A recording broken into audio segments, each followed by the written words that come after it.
खबर बहुत बड़ी है दोस्तों। इस्राएल से खबर आ रही है, प्रधानमंत्री बेंजामिन नेतन्याहू हर गुजरते दिन के साथ बौखलाहट की तमाम हदों को पार कर रहे हैं। उन्होंने अपने रक्षा मंत्री योआव गैलेंट को दूसरी बार बर्खास्त कर दिया है। याद कीजिएगा दोस्तों, पिछली बार मार्च 2023 में उन्होंने योआव गैलेंट को बर्खास्त किया था। अब दूसरी बार योआव गैलेंट को बर्खास्त कर दिया है।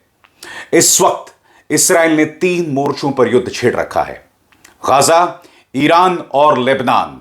इस मुद्दे को लेकर उनके और उनके रक्षा मंत्री के बीच में मतभेद लगातार बने हुए थे। अब मतभेद इस कदर आगे बढ़ गए हैं कि उन्होंने अपना रक्षा मंत्री को दूसरी बार बर्खास्त कर दिया। मैं आपको याद दिलाना चाहूंगा दोस्तों, पिछली बार भी जब उन्होंने बर्खास्त किया था उस वक्त लोग सड़क पर उतर आए थे और तब मजबूरन बेंजामिन नेतन्याहू को एक बार फिर उन्हें बहाल करना पड़ा था। अब एक बार फिर उन्होंने अपने रक्षा मंत्री को बर्खास्त कर दिया है। दोस्तों, आज इस शो में मैं आपको यह भी बतलाऊंगा कि इस्राएल के खिलाफ ईरान की अगली कार्रवाई क्या होने वाली है। इसको लेकर अभी से संकेत मिलने शुरू हो गए। मुद्दा नंबर 2, ईरान की निगाह इस वक्त अमेरिका के राष्ट्रपतीय चुनावों पर हैं। ईरान किसे चाहता है, ट्रंप को या कमाला हैरिस को? इसकी भी हम चर्चा करेंगे, मगर सबसे पहले दोस्तों, बेंजामिन नेतन्याहू की बौखलाहट। हर गुजरते दिन के साथ यह शख्स बौखला रहा है और अब उन्होंने अपने रक्षा मंत्री को बर्खास्त कर दिया है। सबसे पहले सरल शब्दों में मैं आपको बतलाना चाहता हूं कि यह बर्खास्तगी क्यों की गई है। दोनों के बीच में 5 गंभीर मुद्दे क्या थे। मतभेद के 5 गंभीर मुद्दे एक एक करके आपके स्क्रीन पर आ रहे हैं। मतभेद का पहला मुद्दा, पूर्व रक्षा मंत्री योआव गैलेंट ने साल की शुरुआत में कहा था कि माहौल बिल्कुल माकूल है हमास से बंधकों की रिहाई की बातचीत शुरू करने के लिए, मगर बेंजामिन नेतन्याहू ने कहा अभी युद्ध जारी रखते हैं।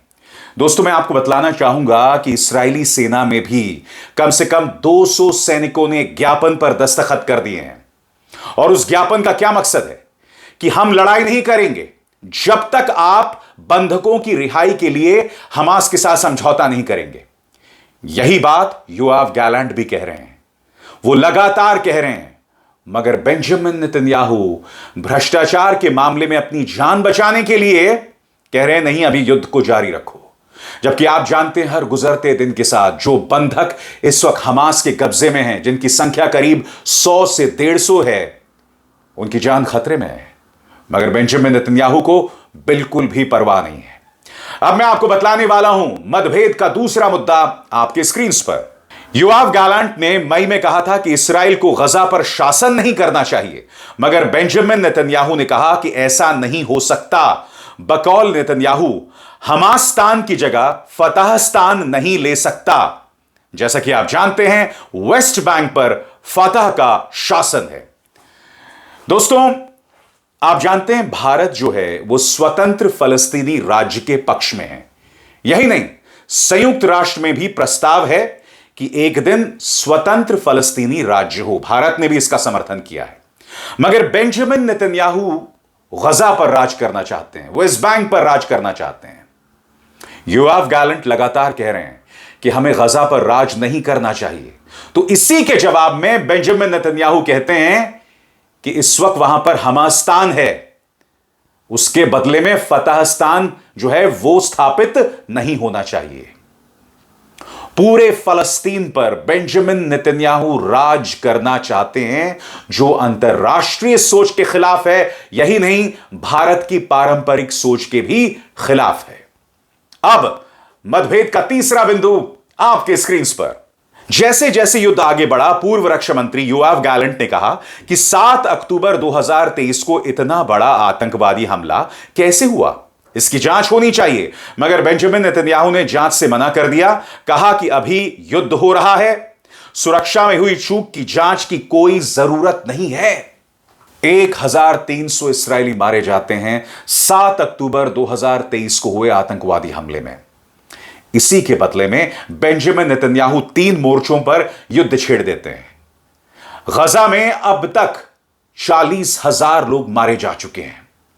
लेबनान की बात करें, 3,000 लोग मारे जा चुके हैं। कहने का अर्थ साफ है, वो हमला क्यों हुआ, आज से 1 साल पहले किस तरह से हमास के लड़ाके जो हैं वो इस्राएल में घुसते हैं और करीब 1300 लोगों को मौत के घाट उतार देते हैं।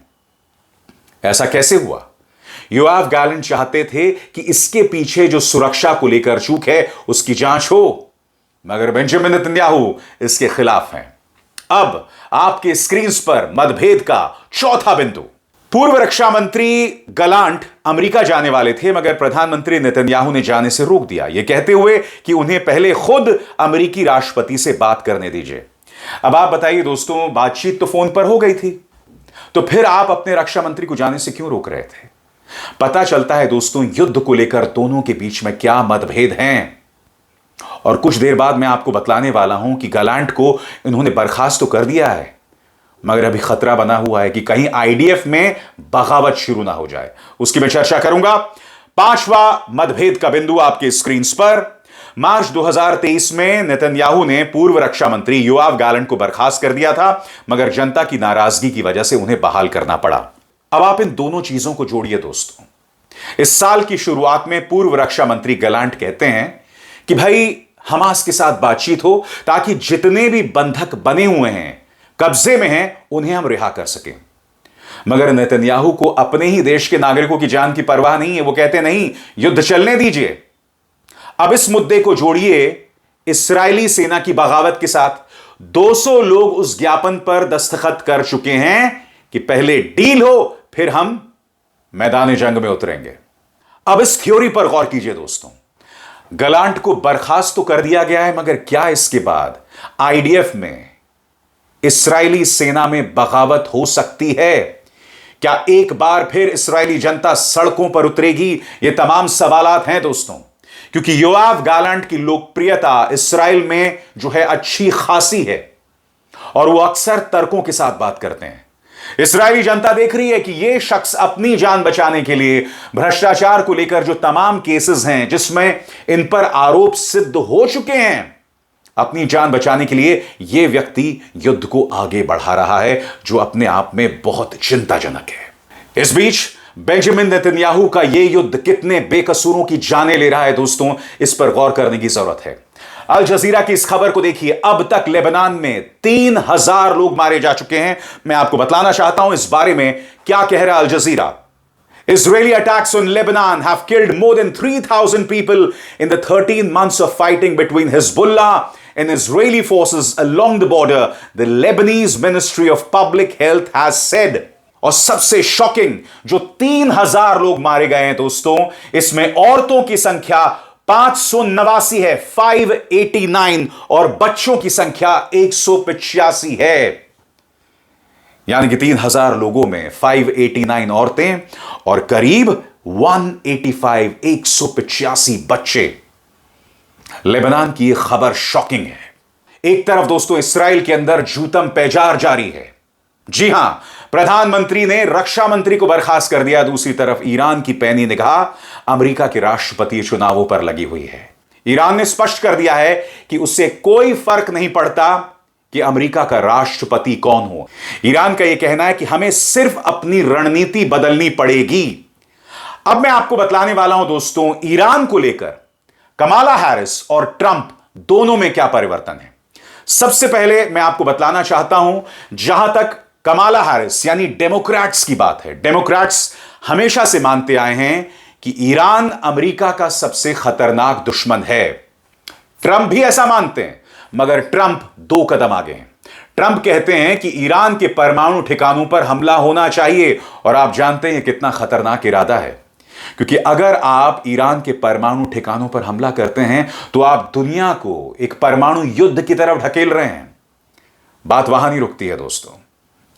जहां तक डिप्लोमेसी की बात की जाए, यहां पर साफ तौर पर ट्रंप के लहजे में एक बहुत बड़ा विरोधाभास दिखाई देता है।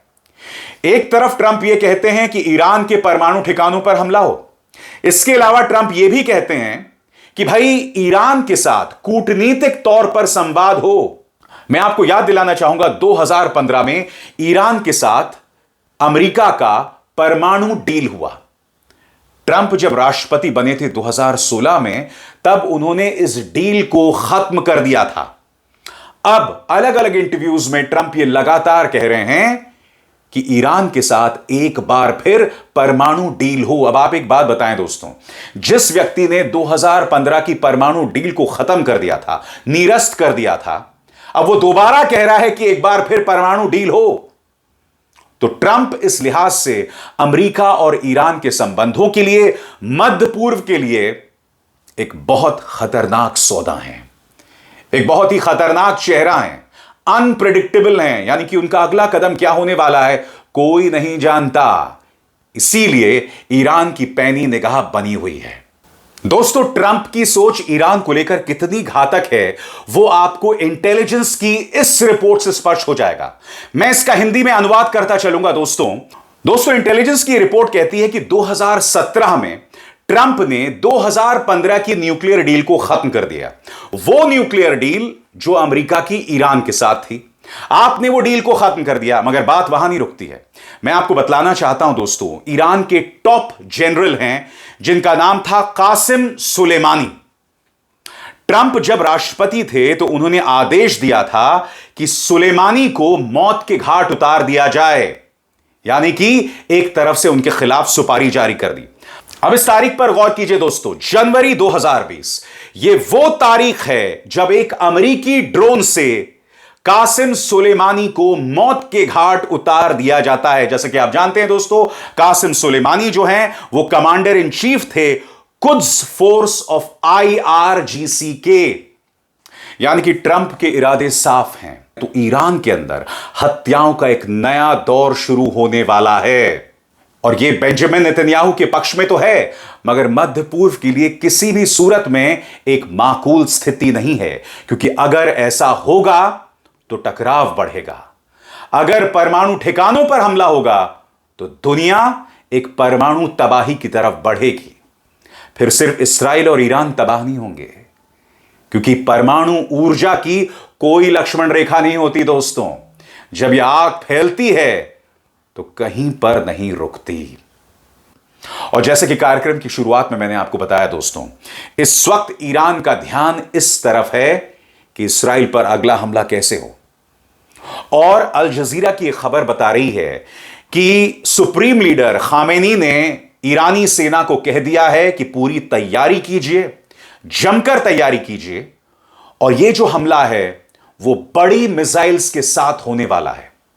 आपको याद होगा, इससे पहले जब ईरान ने हमला किया था उस वक्त जिन मिसाइल्स का इस्तेमाल किया था उससे भी बड़ी मिसाइल्स का इस्तेमाल ईरान करने वाला है।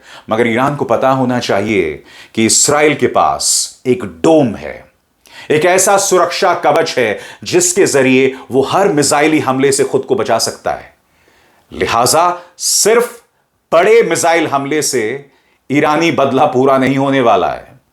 कायदे से इस युद्ध पर पूरी तरह से विराम लगना चाहिए। कायदे से ईरान को जवाबी कार्रवाई नहीं करनी चाहिए, क्योंकि आप जानते हैं ट्रंप के राष्ट्रपति बनने के साथ ही वो लगातार बेंजामिन नेतन्याहू को बढ़ावा देंगे कि आप ईरान के परमाणु ठिकानों पर हमला कीजिए। और उसके बाद क्या होने वाला है दोस्तों, सोचकर भी सिहरन पैदा होती है। इसीलिए ईरान की निगाह लगातार अमेरिका के राष्ट्रपतीय चुनावों पर बनी हुई है। अभिसार शर्मा को दीजिए इजाजत। नमस्कार। स्वतंत्र और आजाद पत्रकारिता का समर्थन कीजिए, सच में मेरा साथी बनिए। बहुत आसान है दोस्तों, इस ज्वाइन बटन को दबाइए और आपके सामने आएंगे ये 3 विकल्प, इनमें से एक चुनिए और सच के इस सफर में मेरा साथी बनिए।